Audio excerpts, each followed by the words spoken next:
grace to you, and welcome if this is your first time to the channel. Welcome, my name is Caleb, and today I want to talk about Abraham Piper. Now, a lot of people have talked about Abraham Piper. If you don't know who Abraham Piper is, that is John Piper's son. And a lot of people have talked about Abraham Piper. He is a well-known TikTok personality, if you will.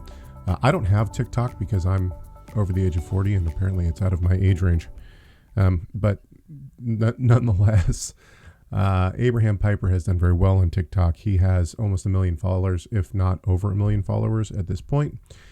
He, like I said, he is the son of theologian and evangelical preacher John Piper. Now, Dr. John Piper has 5 children, I believe. And Abraham is one who has left the faith and has made quite a stir among evangelicals concerning his criticism of evangelical Christianity and fundamentalism for that matter.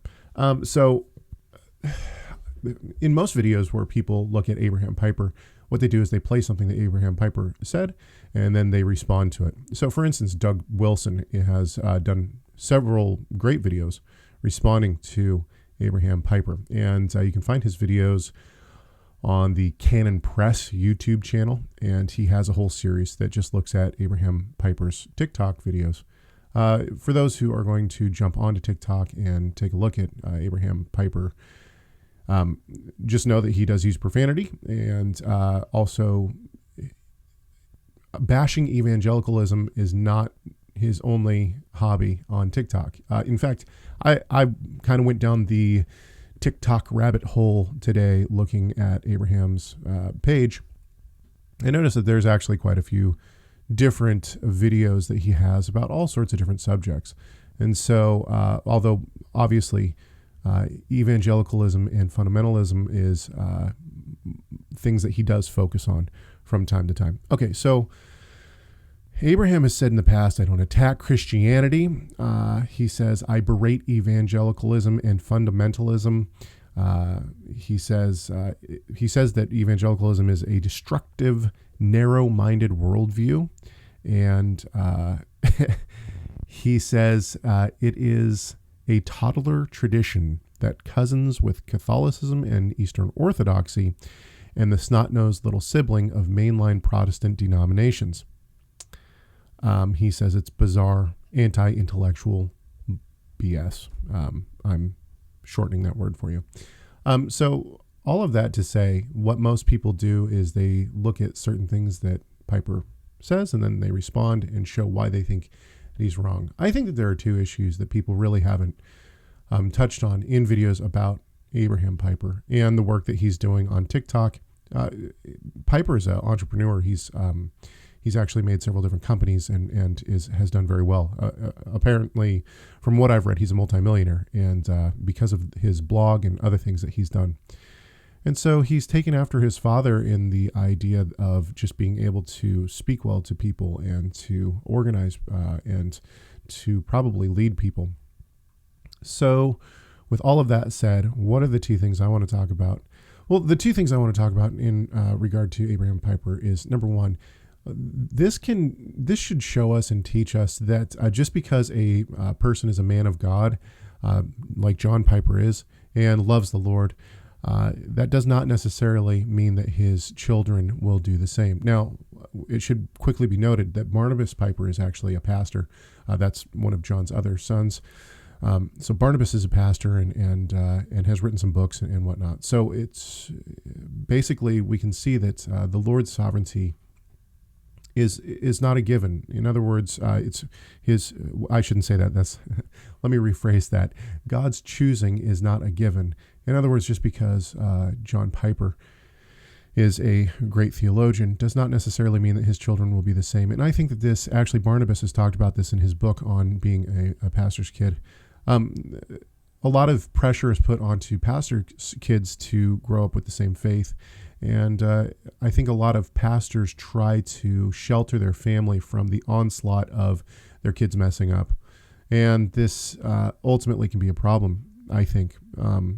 And so the other thing that we need to realize about this is that John Piper is a man just like everyone else.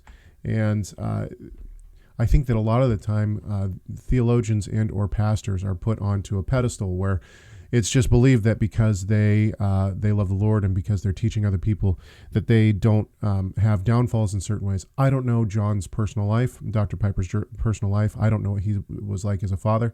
I don't want to down him in any way, shape, or form. I highly respect Dr. Piper. But all of that to say, as a person who is in ministry full-time and is a pastor of a small little church, I can tell you that my life and my walk with the Lord is the same as other people. I fall.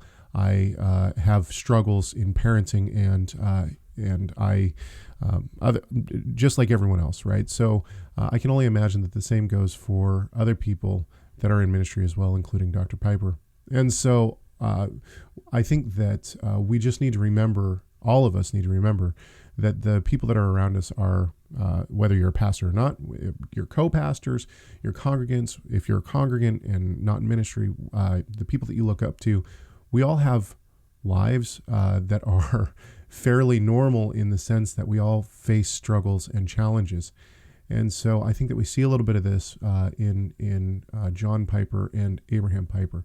My heart really breaks for John because I'm sure that he prays constantly for his son. And his heart is broken over his son walking away from the Lord.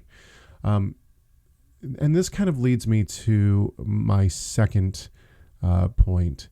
And that is that when I see Abraham Piper bashing, some people say, talking about evangelicalism and the way that he talks about it, what I see is bitterness. I see bitterness towards being hurt. I think that what we see on Abraham Piper's TikTok is actually a symptom of being very hurt.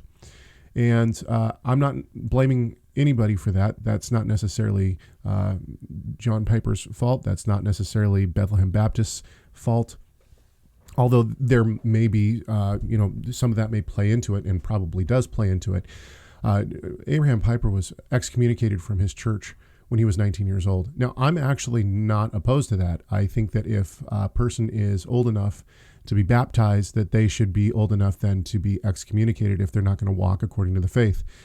And so if Abraham Piper was baptized by that point, I have to assume he was, that then I would also assume that if he's not walking with the Lord, that he needed to have some discipline from the church. And so I'm not necessarily saying that that was a bad thing or a wrong move by Bethlehem Baptist. With that said, it probably affected Abraham Piper in very serious ways. 4 years after he was excommunicated, so the story goes, I've read this, I wasn't there for it, but he came back to the church and said that he read Romans and that he had reconciled with God. This didn't last very long, and now he has left the church for good.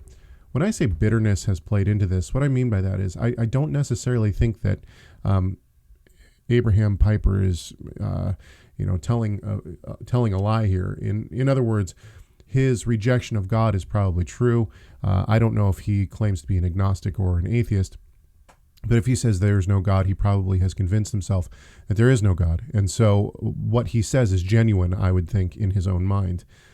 With that said, it seems to come from a place of hurt and a place of bitterness. Notice that he only attacks fundamentalist Baptists or fundamentalist evangelicals. And this is where he was raised. And so the reason it seems that he is actually attacking this is probably because, number one, he's close to it, but also because he's bitter about the things that have happened to him, whether or not that is from his upbringing in terms of parenting, his parents' parenting, whether it's from being abused by people in the church, and not necessarily certainly not necessarily in a sexual way or anything like that, but just abused in a verbal way or in an emotional way from other people in the church.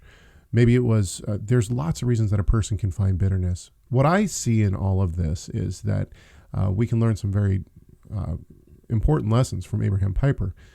And number one is that when bitterness is allowed to fester and when it's allowed to remain in a person's life, it inevitably will start to break down the person, and that will turn into rage. It can turn into anger. It can turn into all sorts of different things. In this case, it seems to me, and I'm not a psychologist, but it seems to me that Abraham Piper has turned his bitterness, and now he is using it as a weapon against what he feels has hurt him, and that is evangelical Christianity. In the end, it seems that perhaps Piper is actually wrestling with God. He's fighting against God because he thinks that God is the source of this hurt, when that's not the case. In fact, it's just the opposite. I have personal experience with this because for quite some time I struggled against God and walked away from God because I felt like God didn't love me, and so I turned my attention towards God in the wrong way. It was only by the grace of God that God pulled me back to Him and turned me to Him. And so we should all pray for Abraham Piper that is exactly what happens to him. We should also pray for his family. I know that John, once again, has to just have a deep hurt over his sons walking away from God and the life that he's living now. And so we should pray for Abraham Piper. All of this just to say that bitterness can be geared towards and pointed towards anybody. It could be a parent, it could be a boss, it could be a friend, it can be siblings, all sorts of people in your life. But the point is that as Christians, we are called to forgive, and we are called to get rid of bitterness. And so if you are holding on to bitterness, I would encourage you to repent of that and to get rid of bitterness and learn, hopefully through the scriptures and through the example of our Lord, to forgive. All right. I hope that this video has done something for you and that you've perhaps learned something, and I will see you in the next video.